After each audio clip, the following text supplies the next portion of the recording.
kamot, then over. Nagila, manan. Then, elbow straight, compression lang ka ana until maabot ang ambulance. Okay, go, 1, Okay? So, compression lang. So, kung ang bata, walay pulso, ginawa, compression only, or hands only CPR. Kung mawala yung ginawa, hands only, Japon. Kaya remember, once mawala yung ginawa, hinay-hinay mawala ang iyahang pulso. So, agapan din mo diretso, hands only, para maka-recover na yun ang bata. Okay? So, saan nyo mag-check kung wala ginawa bata? Rise and fall sa chest.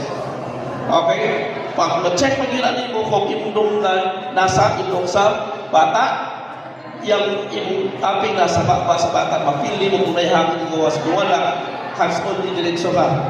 Maski dili ka mag-check ang pulso, automatic hands only CPR.